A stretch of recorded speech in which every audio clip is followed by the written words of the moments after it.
Muy buenos días a todos. ¿Qué tal este domingo? ¿Muy diferente? Esperando que hoy sea un día muy especial para escuchar la palabra del Señor. Me gustaría empezar haciéndoles una pregunta. Y la pregunta es la siguiente. ¿Cuál es coloquen mucho cuidado a la pregunta, ¿cuál es la actividad principal que debe realizar un verdadero creyente? ¿Cuál es la actividad principal? Cuando digo actividad es una acción, ¿no? Es decir, la respuesta de pronto que llegó a tu mente fue glorificar al Señor. Sí, pero ¿de qué manera? ¿Cuál es la actividad principal que debe realizar un verdadero creyente? Seguramente llegó a tu cabeza la oración, o de pronto llegó el estudio de la palabra. Otros dijeron, no, de pronto evangelizar. Alguno diría ofrendar. Otro diría, no, asistir a las reuniones de la iglesia. Digamos que serían como las respuestas más lógicas. Y si esas respuestas llegaron a su cabeza, eh, más adelante voy a tocar un poquito más profundamente sobre estas respuestas. Entonces lo veremos un poquito más adelante. Y antes de continuar, permítanme orar. Señor del cielo, agradecemos lo que nos has regalado el día de hoy. Y ha sido tanto, nos diste un nuevo día con vida, nos diste ropa, nos estás dando aire, alimento, compañía y sobre todo la oportunidad de abrir tu palabra y conocerte un poco más. Por favor, que yo solo sea un parlante, que no sean mis pensamientos ni mis palabras, sino tus pensamientos y tus palabras, las que se traten desde este púlpito, no solo hoy, sino cada vez que cualquier maestro se pare aquí. Gracias, Padre, por este tiempo. Toda la gloria y la honra son para ti. Amén. Como les dije, más adelante voy a tocar el tema sobre estas preguntas que estábamos mirando, sobre esta pregunta que les hice y las respuestas que mencioné, la miramos más adelante. Para quienes no saben, con Ader estamos alternando el estudio sobre los evangelios. Y entonces, en este momento, voy a tocar un tema. Les voy a explicar cuál es el contexto. Cuando estamos hablando de evangelios, estamos hablando de cuando Cristo estuvo como hombre en la tierra, ¿cierto? Él estuvo como hombre en la tierra. Entonces, esto que está sucediendo es el encuentro de Cristo con alguien, ¿cierto? Con una persona. Cristo en este momento, no sabemos exactamente cuánto tiempo, pero llevaba un poco tiempo ya en su función pública, ¿cierto? Entonces ya tenía seguidores, ya había hecho algunas cosas y eso despertó la curiosidad en una persona. Y esta persona estaba curioso de lo que estaba haciendo él. Y esta persona se llama Nicodemo. Entonces vamos a ver Juan capítulo 3, desde versículo 1. Dice la palabra del Señor. Había un hombre de los fariseos que se llamaba Nicodemo, un principal de los judíos. Este vino a Jesús de noche y le dijo, Rabí, sabemos que has venido de Dios como maestro, porque nadie puede hacer estas señales que tú haces si no está Dios con él. Respondió Jesús y le dijo, de cierto te digo, que el que no naciere de nuevo no puede ver el reino de Dios. Nicodemo le dijo, ¿cómo puede un hombre nacer siendo viejo? ¿Puede acaso entrar por segunda vez en el vientre de su madre y nacer? Respondió Jesús, de cierto te digo, que el que no naciere de agua y del Espíritu no puede entrar en el reino de Dios. Lo que es nacido de la carne, carne es. Lo que es nacido del Espíritu, Espíritu es. No te maravilles que te dije, os es necesario nacer de nuevo.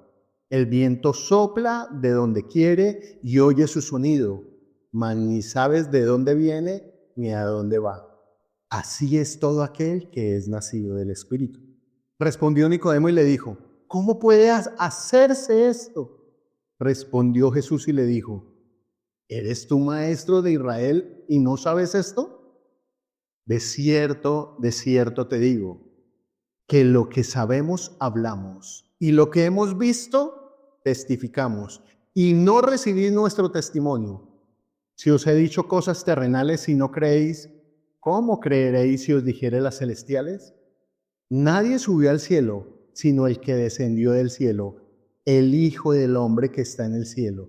Y como Moisés levantó la serpiente en el desierto, así es necesario que el Hijo del Hombre sea levantado, para que todo aquel que en él cree no se pierda, mas tenga vida eterna.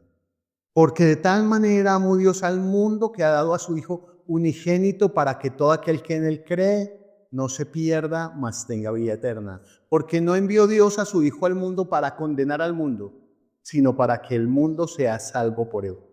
El que en él cree no es condenado, pero el que no cree ya ha sido condenado, porque no ha creído en el nombre del unigénito Hijo de Dios. Y esta es la condenación, que la luz vino al mundo y los hombres amaron más las tinieblas que la luz, porque sus obras eran malas. Porque todo aquel que hace lo malo aborrece la luz y no viene a la luz, para que sus obras no sean reprendidas. Mas el que practica la verdad viene a la luz, para que sea manifiesto que sus obras son hechas en Dios. ¿Qué nos dice ahí sobre Nicodemo? Ahí nos dan características de Nicodemo. ¿Quién me ayuda? ¿Quién me dice cuáles son las características de Nicodemo que aparecen ahí? Maestro. Dice que es un fariseo, dice que es un principal entre los judíos y que es maestro de Israel. Si yo les digo, oye, ese es mucho fariseo, hoy en día, ¿ustedes qué entienden? ¿Cierto? Ustedes ya tienen un concepto, ustedes dicen, ese es un falso, ese él no puede creer, ¿eh? Cuando leemos aquí en la palabra no se refiere a eso. ¿Qué era un fariseo? ¿Cierto? Entonces, los fariseos eran unos miembros de una secta judía que practicaba una estricta piedad de acuerdo a la ley mosaica. ¿Quiénes eran los fariseos? Los fariseos eran los que guiaban la vida espiritual de los creyentes, ¿cierto? Eran el grupo principal. Entonces, Nicodemo era de ese grupo. Asimilémoslo a la Iglesia Católica. Entonces, Nicodemo era como un cardenal, pero dice que era como un principal entre los judíos, entonces no era cualquier cardenal. Ustedes saben que cuando fallece un papa en la Iglesia Católica, se reúnen algunos cardenales y entre ellos se elige al nuevo papa.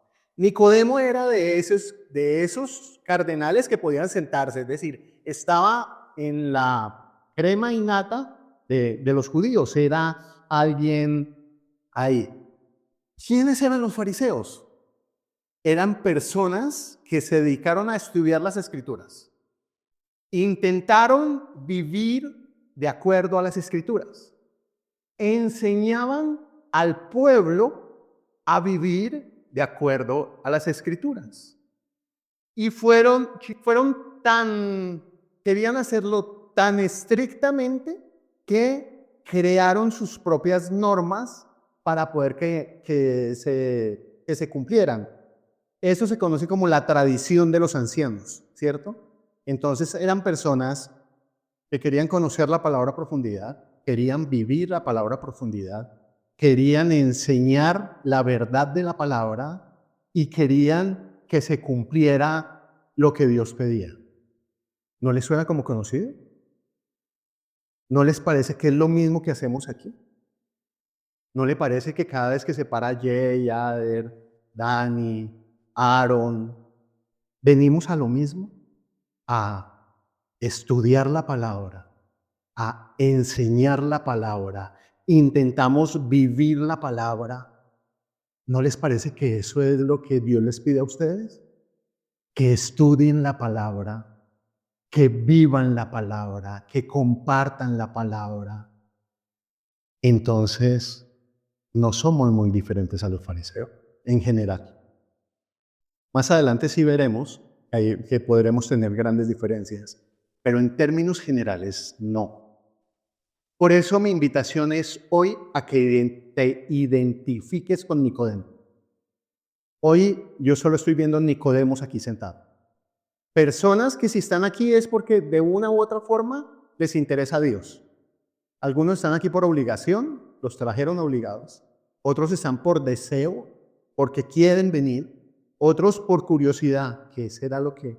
Otros por costumbre. Y es que, vamos a culto. ¿Y por qué no? Porque siempre vamos.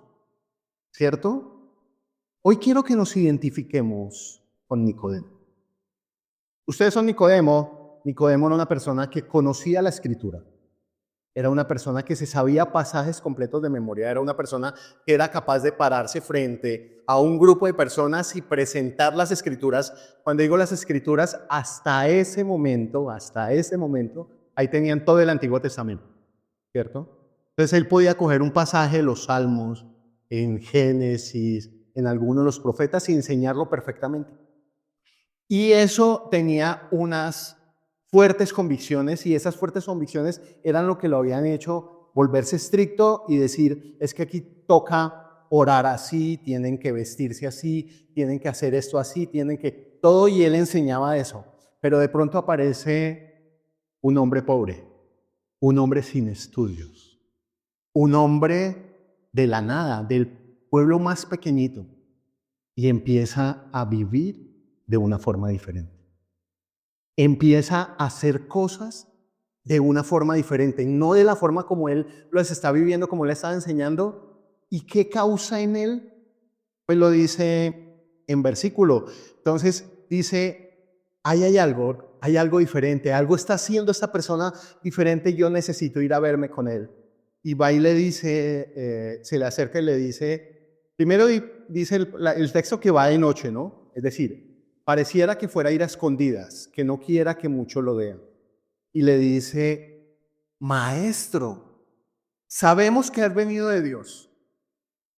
Es decir, él veía a esa persona, obviamente estoy hablando de Cristo, veía a esa persona no estaba haciendo nada de la forma como él sabía, había estudiado, profundizado, de la forma como se debía adorar a Dios, pero él lo miró y dijo, él adora a Dios. ¿Cómo hacen? ¿Cómo? Ahí hay algo diferente y necesito hablar con él. ¿Qué generó en Nicodemo esto? Una duda. Y les digo, ¿cuál es mi meta hoy? Mi meta hoy es que ustedes salgan de aquí dudando. Hoy mi meta no es enseñarles. Hoy yo no quiero que ustedes digan, aprendí esto. Yo quiero que hoy salgan ustedes con la cabeza dudando, pero esa duda, no cualquier tipo de duda. Yo lo llamo la duda tipo Nicodemo. Esa duda que lo obligó a ir a Cristo, que lo obligó una noche ir a Él y a solas los dos preguntarle, Señor, ¿sí? ¿Tú vienes de Dios? Yo creo que tú vienes de Dios. ¿Verdad? ¿Sí? ¿Es así? Esa es la duda. Y ustedes van a decir, uy, pero Diego, ¿qué le pasa? ¿Cómo quiere que salgamos de aquí con duda? Y les digo, ¿saben por qué? Abran sus Biblias en Mateo capítulo 7. Por favor, todos. Mateo capítulo 7, vamos a leer versículos del 21 al 23. Pero quiero que todos los que tengan Biblia lo busquen. Apenas lo encuentren, levanten la mano para yo saber que ya cuando tenga todos, lo leemos. Ya veo, por ahí veo las manos levantadas, por favor. Mateo capítulo 7, versículos 21 al 23. ¿Y por qué quiero generar esta duda? Estas palabras también las dice Cristo. Dice, no todo el que me dice, Señor, Señor, entrará en el reino de los cielos, sino el que hace la voluntad de mi Padre que está en los cielos. Muchos me dirán en aquel día, Señor, Señor, ¿no profetizamos en tu nombre y en tu nombre echamos fuera demonios y en tu nombre hicimos muchos milagros? Entonces les declararé, nunca los conocí, apartados de mí, hacedores del mal. En otra versión dice, apartados de mí, los que practican la iniquidad. Esa palabra iniquidad me llamó la atención y busqué y dice, la palabra hebrea que más se utiliza para iniquidad significa culpa digna de castigo. La iniquidad es, coloquen cuidado de esto, la iniquidad es el pecado en su peor expresión. Eso es la iniquidad. Entonces, cuando yo les digo a ustedes, apártense de mí, o yo no les digo, alguien dice, apártense de la iniquidad, ¿ustedes qué piensan? Ustedes piensan, apártense del pecado en su peor expresión. Ahí mismo pensamos en el que viola niños, el que roba, el que mata. En eso pensamos. Pero si leemos el contexto en el cual lo dijo Jesús, ¿a quién se lo dijo? Alguien que dijo, Señor, Señor, ¿cierto? ¿Y quién le dice Señor a Cristo? Los creyentes.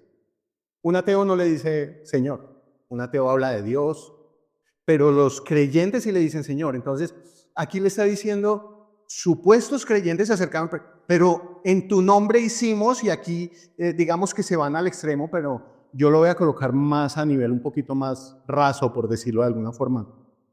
Le dice, Señor, pero yo oraba. Señor, pero... ¿Se acuerdan las respuestas a la pregunta que yo hice y las respuestas que di? Señor, pero yo estudié la Biblia. Señor, pero yo evangelicé. Señor, yo ofrendaba. Señor, yo no me perdía reunión en la iglesia. ¿Y cuál es la respuesta del Señor? Apartaos de mí. ¿Sabes qué estabas haciendo tú? Lo peor, el peor pecado. Pero ¿cómo? ¿Cómo es posible que yo esté orando, que yo esté leyendo la Biblia, que yo esté ofrendando, que yo esté evangelizando y para Dios sea el peor de los pecados? Porque a esas personas les va a decir, alejaos de mí, nunca los conocí. Pero si yo oraba, yo leía, yo hacía, ¿por qué? Y no quiero que ninguno de los que estemos aquí tengamos que estar presentes en ese momento. Por eso quiero que se vayan de aquí dudando. Por eso hoy, más que una enseñanza, es una confrontación y quiero que su cabeza se vaya pensando, ¿realmente si soy un creyente verdadero? ¿O de pronto soy un creyente de eso? Soy un creyente que oraba, como oraban los fariseos. En Lucas 18:11, lo voy a leer rápidamente, no lo busquen. El fariseo puesto en pie oraba consigo mismo y de esta manera, Dios, te doy gracias porque no soy como los otros hombres, ladrones, injustos, adúlteros, ni aun como este publicano. ¿A quién estaba adorando? ¿A Dios o a sí mismo? ¿Estudiaron la palabra? No lo busquen, Mateo 23, 2 al 4. Mateo 23 hace una descripción muy chévere sobre los fariseos, la forma como eran. Y por eso Cristo es tan fuerte con ellos. Dice, en la cátedra de Moisés se sientan los escribas y los fariseos. Así que todo lo que os digan que guardéis, guárdalo y hacedlo. Mas no hagáis conforme a sus obras, porque dicen y no hacen. Porque atan cargas pesadas, difíciles de llevar, y las ponen sobre hombros de los hombres, pero ellos ni con un dedo quieren. Evangelizaban también en Mateo 23, versículo 15. Ay de vosotros, escribas y fariseos hipócritas, porque recorréis el mar y tierra haciendo prosélito, es decir, iban, predicaban, buscaban hasta que lo convertían, y una vez hecho, lo hacéis 2 veces más hijo del infierno que vosotros. Ofrendaban. Ay de vosotros, escribas y fariseos hipócritas, porque diezmáis la menta y el eneldo y el comino y dejáis lo importante de la ley, la justicia, la misericordia. Esto es necesario hacer sin dejar hacer aquello. Eso está en Mateo 23, 23. Asistían a la iglesia, pues a sus reuniones. Antes hacen todas sus obras para ser vistos por los hombres, pues se ensechan con filacterias y extienden flecos en sus mantos y aman los primeros asientos en las cenas y las primeras sillas en las sinagogas y las salutaciones en las plazas, y que los hombres los llamen rabí. ¿Por qué tú oras? ¿Por qué tú ofrendas? ¿Por qué estás aquí? ¿Por qué evangelizas? ¿Por qué cantas? ¿Por qué para Dios era tan difícil? Y tomé un ejemplo muy lejos de la realidad, pero es como para que podamos entender un poco. Supongamos que tú conoces alguna ciudad, algún barrio, algunas personas que están en extrema necesidad y tú dices, yo quiero ayudarlos. Y vas y te consigues un chaleco de la Cruz Roja, ¿cierto? Te pones el chaleco de la Cruz Roja y te vas para un almacén Jumbo al costo, no sé qué, y compras mercados, hartos mercados. Y te vas para ese sitio y entregas los mercados. ¿Tú qué crees que va a decir la Cruz Roja? Uy, felicitaciones, qué bueno, ¿cierto? No, la Cruz Roja te va a enviar la policía y la Cruz Roja va a colocar un denuncio contra ti. Porque ¿qué dice la Cruz Roja? No lo conozco, no sé quién es usted, no sé cuál es la motivación por la cual usted a nombre mío, Cruz Roja, está entregando eso. ¿Qué tal que su motivación sea de venganza y esos mercados estén envenenados? ¿Qué tal que su motivación sea política y más adelante va a ir allá para que voten por usted? No, usted no puede y te van a demandar y posiblemente vas a terminar en la cárcel. ¿Por qué? Ahora coloquémonos en el ejemplo, en las palabras que dijo Jesús. No te conocí, aléjense de mí, no sé quiénes son ustedes. Por eso quiero que dudemos. Por eso hoy quiero que la duda sea muy grande. Pero una duda como la duda de Tomás. ¿Se acuerdan de Tomás? Uno de los 12. Jesús resucita, ¿cierto? Eso está en Juan 20, del 24 al 28. No lo voy a leer por tema tiempo, pero se los cuento rápidamente. Jesús resucita y se aparece y están muchos reunidos y en eso no está Tomás. El Señor se va. Bueno, obviamente el Señor había muerto en la cruz y había resucitado, se les aparece y ahí no está Tomás y cuando viene Tomás, viene, Tomás, lo vimos, está vivo, el Señor resucitó. ¿Cuál es la actitud de Tomás? Carreta, no les creo. Creeré cuando meta este dedo en sus manos y en su costado, ¿cierto? Dice la palabra que 8 días después, imagínense a Tomás esos 8 días. Imagínense a Tomás diciendo, encontrándose con ellos, ay, no me hable más de que apareció porque no le creo. Pero Tomás, no quiero volver a hacer, no me hable, que hasta que no me tal dedo, no le creo. Y todos, pero Tomás, no. 8 días con ese cirilí y él con esa duda, por la noche acostado. ¿Será que sí? ¿Será que no? ¿Será que? 8 días después está en la puerta cerrada, dice, ahí y se les aparece. Y le dice el Señor a Tomás, Tomás, mete el dedo. ¿Cuál es la respuesta de Tomás? Dice, luego dijo a Tomás, pon aquí tu dedo y mira mis manos, acerca, métela en mi costado y no seas incrédulo, sino creyente. Entonces Tomás respondió y dijo, Señor mío y Dios mío. Y eso es lo que yo quiero. Que hoy o en esta semana ustedes, después de un encuentro real con el Señor, terminen diciendo, Señor mío y Dios mío. Porque me encantan esas palabras porque ya no es Dios es Señor. ¿Los fariseos sabían que Dios era Dios? Sí.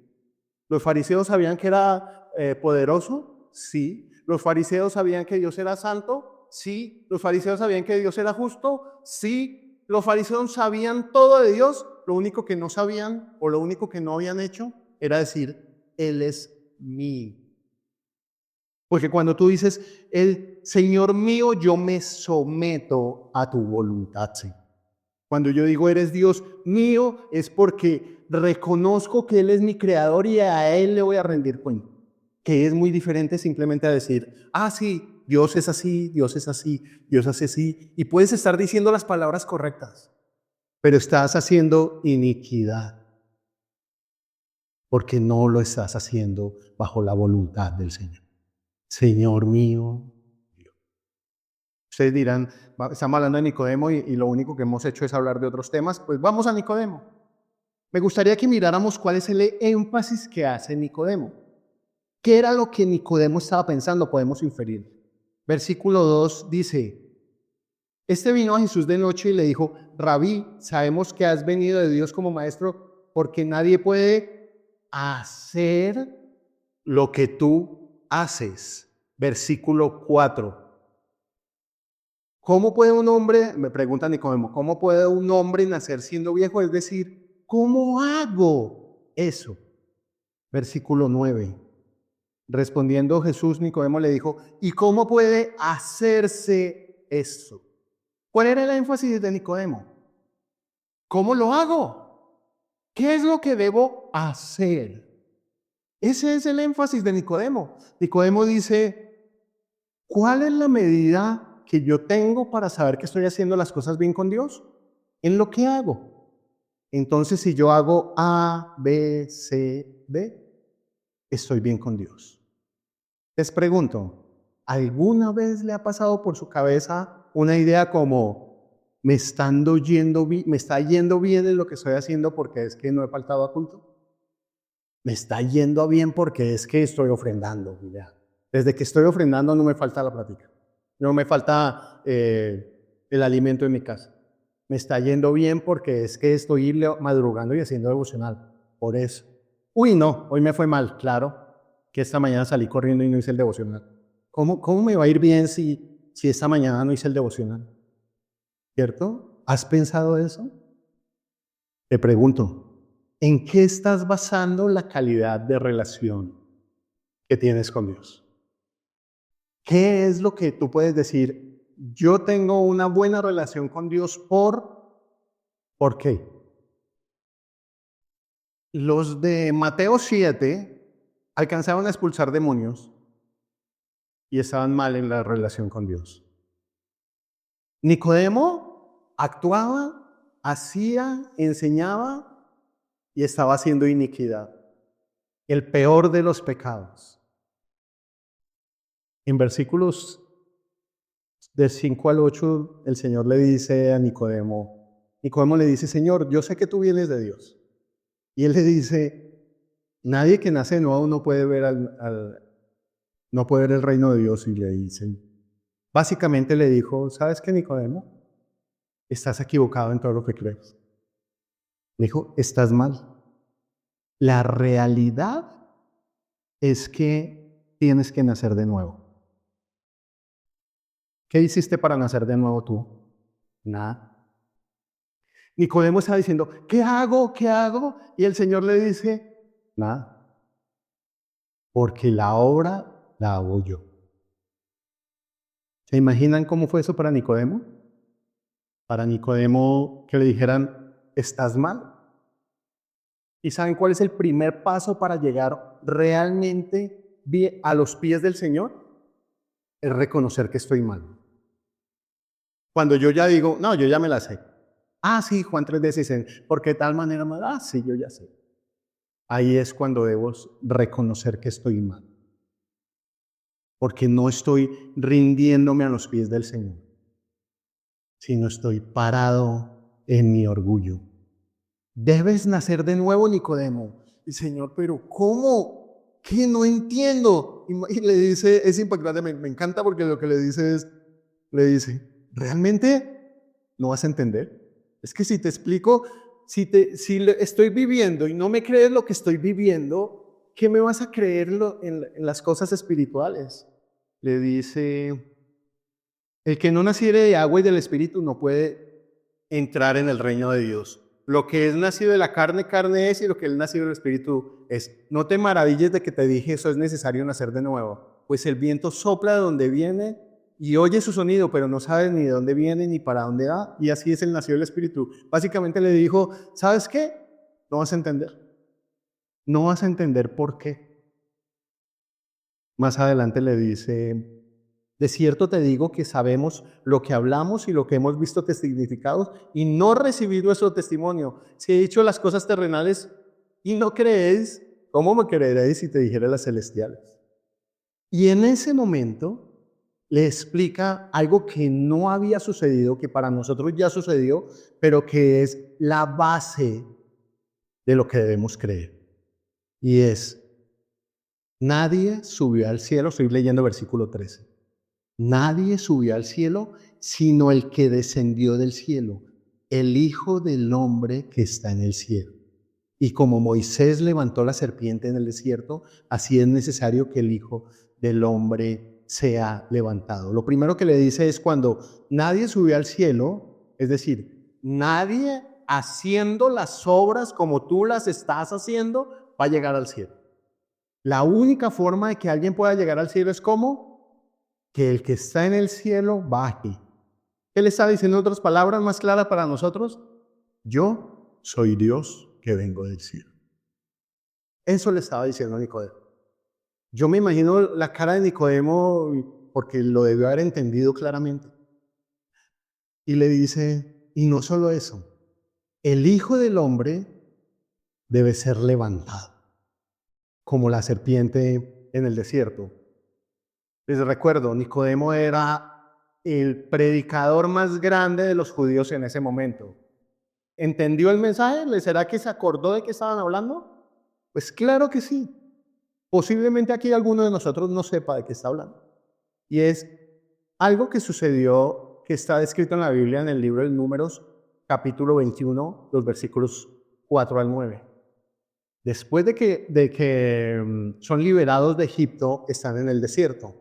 Y dice, después que partieron del monte Or, camino del Mar Rojo, para rodear la tierra de Edom, y se desanimó el pueblo por el camino, y habló el pueblo contra Dios y contra Moisés, porque nos hicieron subir de Egipto para que muramos en este desierto. ¿Por qué nos hiciste subir?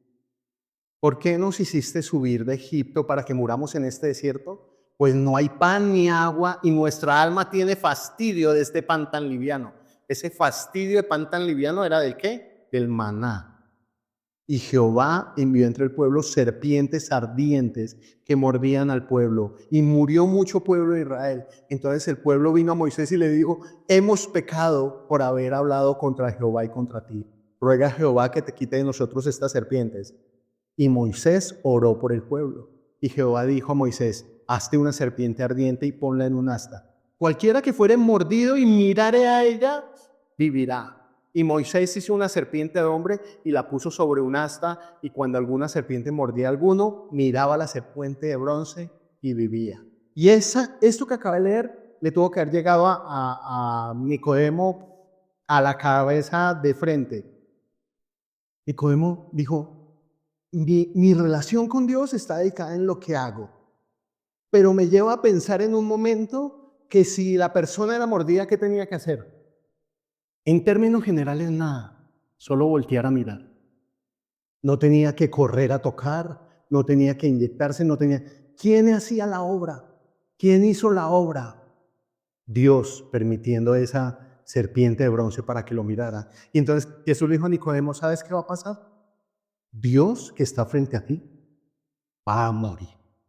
Y cuando tú veas esa serpiente de bronce, por llamarlo de alguna forma, esa cruz y la mires, vas a vivir. Todo lo que hiciste lo estabas haciendo mal. Después le explica algo que para mí es el punto 3 de esta enseñanza, y es cuál es la motivación de Dios. El versículo más conocido en todo el mundo es Juan 3:16. Muy seguramente gran parte de los que están aquí se lo saben de memoria. Pero en mi concepto también es el más ignorado, el más malentendido, el más malinterpretado de todos los versículos. Nos dice, ¿cuál fue la motivación de Dios al planear, desear, ejecutar, siendo Cristo Dios, que muriera en una cruz? ¿Cuál es la motivación, según Juan 3:16? Porque de tal manera que el amor, ¿cierto? Y es como si Dios nos dijera, la forma que quiero que te relaciones conmigo no es por lo que haces, es porque me amas. ¿Por qué me atrevo a decir eso? Lo dice en versículo 19. Versículo 19 dice, y esta es la condenación, que la luz vino en mí y los hombres amaron más las tinieblas que la luz, porque sus obras eran malas. ¿Cuál es la base debe ser la base de tu relación con Dios? El amor. También dice algo hermoso, y la motivación de Dios al venir a esta tierra y morir en una cruz no fue la venganza o el castigo. En versículo 17 dice, porque no envió Dios a su Hijo al mundo para condenar al mundo, sino para que el mundo sea salvo por él. ¿Qué tenía el hombre para que Dios decidiera amar? ¿Qué tenía el hombre para que Dios decidiera amar? Y la respuesta es muy clara.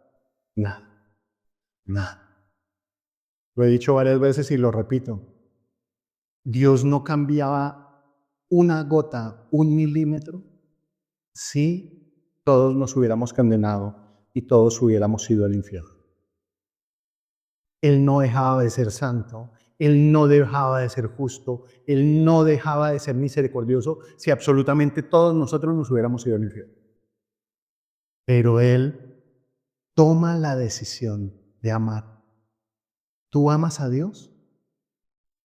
¿O amas lo que Dios puede darte? Porque es muy fácil decir, yo amo a Dios porque sé que Dios va a cambiar a mi pareja, a mi marido, a mi mujer, o va a rescatar a mi hijo. Por eso amo a Dios. ¿Lo amas o lo usas para tus deseos? No, yo amo a Dios porque en la Biblia está llena de promesas. Por ejemplo, esa que dice, buscad primero el reino de Dios y su justicia y todas las cosas serán añadidas.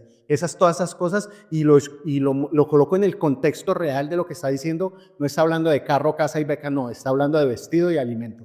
Dice, pero es que yo con Dios tengo el vestido y el alimento fijos. Yo por eso estoy con Dios. ¿Estás amando a Dios o estás amando lo que Dios te puede dar? Entonces, lo que realmente deberíamos preguntarnos es, ¿amo a Dios como Él me lo pide?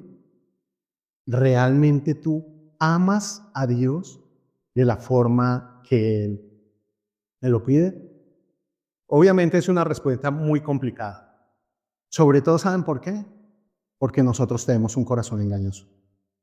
Porque nosotros miramos el amor como el mundo mira el amor, ¿cierto? Entonces, pensemos en unos novios, muchos aman a su pareja. ¿Por qué? Por su figura, porque es grande, acuerpado, alto, barrigón, cachetón, ¿cierto? Amo a la chica porque tiene ciertos atributos físicos que me despiertan cosas. Y cuando se acaba ese atributo físico, a mí, algo que el Señor me mostró y me impactó mucho, hay un entrenador de fútbol que era entrenador del Once Caldas cuando fue campeón de la Copa Libertadores de América. ¿Montoya? Gracias. El profesor Montoya tiene un accidente y queda cuadrapléjico. Una persona reconocida, todo. Y salen noticias que a cuadrapléjico era ahí quieto sin poderse mover. ¿Y saben qué fue lo que más me impactó? La esposa. La esposa de él estaba parada al pie de él, ahí, apoyándolo, llevándolo. En mi corazón malo dije, ¿qué hace ahí? Ella no tiene nada para darle. Ahora ella va a tener que limpiarle la cola. Ahora ella va a tener que bañarlo. ¿Qué estaba pensando yo? Que ella lo amaba por lo que él le podía dar a ella. Pero no. Ahí ella me mostró, yo lo amo por lo que él es, Y no me importa si le tengo que lavar la cola. Y no me importa si lo tengo que empujar el resto de mi vida. Porque yo a Él lo amo. ¿Tú amas a Dios de qué forma? Porque te da cosas y si te lo quita. Y si te quita en ese momento lo que más amas. Si te quita tus hijos. Si te quita tu trabajo. Si te quita tu nombre. Si te quita tu carro. ¿Lo dejarás de amar? ¿Por qué amas a Dios? Recuerden que no les estoy enseñando, los voy a dejar con duda. Es lo que quiero hoy. ¿Cómo es una relación de novios? ¿El hombre ve a la mujer o la mujer ve al hombre? ¿Entendieron lo que acaba de decir? Ver. Y el ver despierta algo, ¿cierto? Los que ya llevamos harto tiempo de casados, ¿se acuerdan cuando eran novios? Yo me acuerdo. Yo me acuerdo cuando éramos novios y Mari tenía, me acuerdo específicamente un día, tenía una entrevista de trabajo. Y la entrevista de trabajo era en el centro a las 8 de la mañana. Yo en ese momento vivía con mis padres, vivíamos aquí en Cedritos, y ella vivía en ese momento en Zarzamora, por los lados de Zarzamora. Es decir, y la entrevista de trabajo era en el centro. Yo me levanté como algo hacia las 5 de la mañana, me arreglé, me puse bonito hasta donde pude. No pude hacer mucho, pero hasta donde pude. Me fui por ella, la recogí, fuimos a la entrevista de trabajo y después estuvimos todo el día y yo llegué otra vez a mi casa alrededor de las 11 de la noche. En ese momento no me acuerdo de qué hablamos en todo el día. Lo que sí me acuerdo es que cuando llegué a mi casa la llamé y le dije, amor, ya llegué. Y duramos hablando por teléfono por lo menos media hora más. ¿Así amas a Dios? ¿Así lo quieres escuchar? Así cuando abres tu palabra es ese deseo de, no sé qué es lo que vaya a pasar, no sé si vamos para el centro, no sé si voy, pero sí quiero con Él. ¿Así oras con Él? Ven, vamos a orar. Ay, pero usted, ¿por qué me ponen esas? Mire, ya va a empezar, yo me llamo y usted que oremos. ¿Por qué? ¿Te aburrirías de hablar? ¿Te aburrías de hablar con tu novia? ¿Y saben qué es lo más triste? Que hoy en día, que es mi esposa, muchas veces, muchísimas, tiene que pararse frente al televisor y decirme, mirándome a los ojos, apaga eso, necesito hablar contigo. Después de que pasaba 12 horas con ella y salían temas, ahorita 20 minutos a veces me cuesta. ¿Así es tu relación con Dios? Te cuestan 20 minutos en la palabra. Te cuestan 20 minutos en oración. Cuando era novio, me encontraba con los amigos ¿y qué? ¿Tiene novia? Sí. Ella es. Y la describía y hablaba y eso. Y todos mis amigos, uy, hermano, preséntela, yo la quiero conocer. Es tanto así que uno de mis amigos, de mis amigos en ese tiempo, intentó levantársela. ¿Así hablas de Dios? Cuando alguien se acerca a ti y está en algún problema, en alguna situación, y tiene la oportunidad de compartirle el Dios que tienes, ¿así hablas? Para que esa persona diga, ¿sabe qué? Yo quiero conocerla. Yo quiero conocer. Venir a las congregaciones, venir a las reuniones. Amor, vamos a visitar a mi abuelita en UNE. ¡Vamos! Hagámosle. Es un pueblo que dura como a 3 horas, nos tenemos que subir en flota, tenemos que ir hasta allá. No me importa, estoy contigo. Ay, pero es que mi abuelita es como de mal genio, no me importa. Es tu abuelita y vamos. ¿Así vienes acá? No me importa lo que esté pasando, no me importa que es que está lloviendo mucho, no me importa, no me importa, yo quiero ir, yo quiero estar. ¿Así amas a Dios? ¿Cómo sabes si estás amando a Dios? ¿Lo disfrutas? Porque yo disfruto de mi esposa. Yo disfruto con mi esposa. Y así hay momentos como el que acaba de confesar, que ella tiene que ponerse brava para que yo reaccione. De esa misma forma, muchas veces Dios tiene que ponerse bravo contigo para que tú reacciones, para que tú te acerques a Él. ¿Estás disfrutando a Dios? En Apocalipsis habla a la iglesia en Éfeso y es una descripción muy difícil porque quiero que no la apropiemos. Le dice el Señor, yo conozco tus obras y tu arduo trabajo y paciencia. Voy a colocarla como si la estuviéramos diciendo a la vid. Vid, yo conozco tus obras, yo conozco tu arduo trabajo, yo conozco cómo van arriba, hacen lo de circo, cómo van a lomitas, cómo van al centro, yo conozco cómo hacen tantas cosas, y no puedes soportar los malos, y has probado los que dicen ser apóstoles. Yo los he visto que ustedes estudian la palabra y miran y hacen todo y todo bien, y a los que la están embarrando los has hallado mentirosos y los paras y muy bien, y has sufrido. Ha pasado momentos difíciles en la vida, yo sé, y han tenido paciencia así, y has trabajado arduamente por amor de mi nombre, y no has desmayado. ¡Uy! ¡Súper bien! Pero tengo contra ti, has dejado tu primer amor. Hermano, has dejado tu primer amor por el Señor. Te acostumbraste a hacer,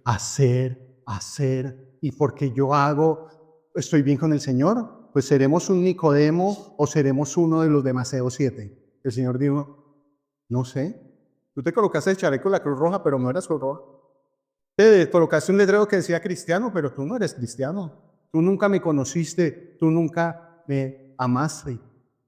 Y si es así, versículo 5 dice, recuerda por tanto de dónde has caído y arrepiéntete y haz las primeras obras, pues si no, vendré pronto a ti y te quitaré tu candelero de su lugar. ¿Saben qué leo ahí yo? Esperanza.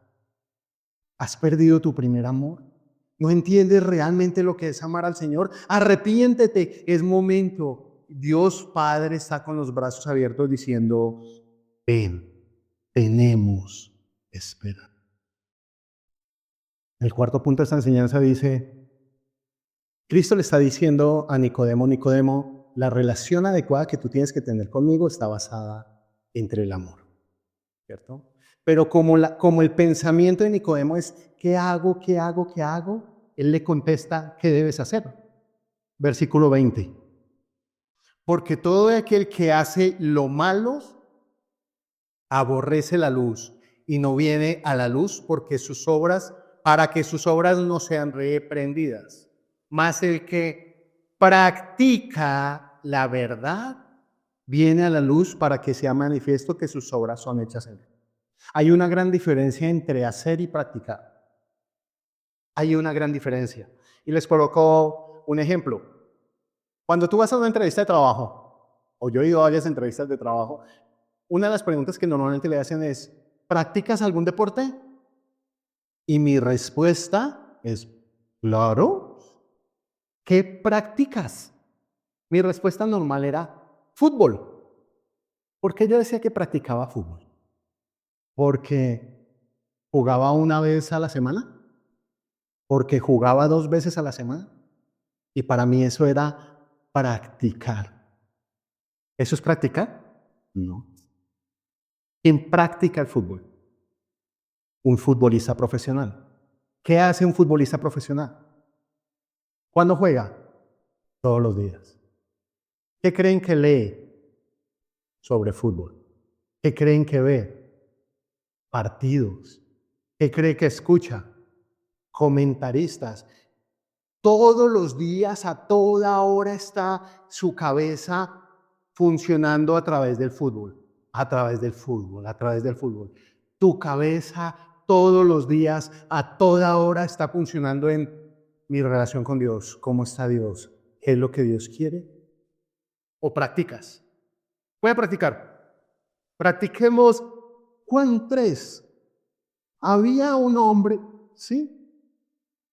Y acabé mi práctica de 20 minutos, cerré la Biblia y me encuentro por la noche con Jay, y usted sabe las preguntas de Jay, ¿sí o no? ¿Y qué, hermano? ¿Qué estudiaste esa mañana devocional? No, pues yo me levanté temprano, no. A las 5 ya estaba ahí. No, era el Nuevo Testamento. Ahí estoy haciendo o practicando. ¿Tú haces o practicas? Como les dije, no les voy a dar respuesta, lo quiero dejar con muchas dudas. Y la conclusión que quiero dar no va a ser una conclusión. La conclusión va a ser más un reto. Y los quiero retar, por favor, busquen Juan capítulo 21. Y los quiero retar de la siguiente manera. Juan capítulo 21. En ese momento, Cristo ya había muerto, había resucitado. ¿Se acuerdan de Pedro antes de la crucifixión? Cuando se llevaron a Cristo para crucificarlo, ¿qué fue lo que hizo Pedro? Lo negó 3 veces. Lo negó 3 veces. Y esta charla es después de eso. Cristo aquí ya resucitado y se encuentra con Pedro. Y le dice Pedro, Juan capítulo 21, versículo 15. Cuando hubieron comido, Jesús dijo a Simón Pedro, imagínense, ¿cómo estaría Pedro después de haberlo negado 3 veces, después de ser de sus cercanos, de sus mejores amigos, de eso, y él negarlo y volverse a encontrar cara a cara con él? Y le dice, Señor, Jesús le dijo a Simón Pedro, Simón, hijo de Jonás, ¿me amas más que eso?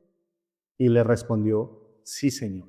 Más adelante le pregunta otra vez, Simón, hijo de Jonás, ¿me amas? Y por tercera vez le dice, Simón, hijo de Jonás, ¿me amas? Ese es mi reto de ustedes para esta semana. Mi reto no es que pequen y que vayan al Señor a decirle que sí lo aman. No, ese no es mi reto.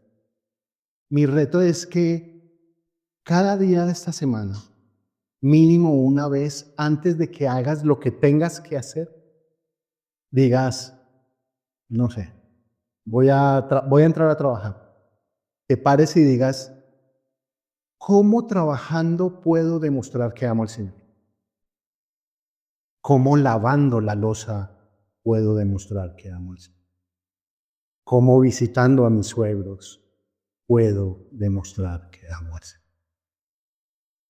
Mi deseo es que esta semana puedas enfrentarte a ti mismo y decir cómo amo al Señor haciendo lo que hago.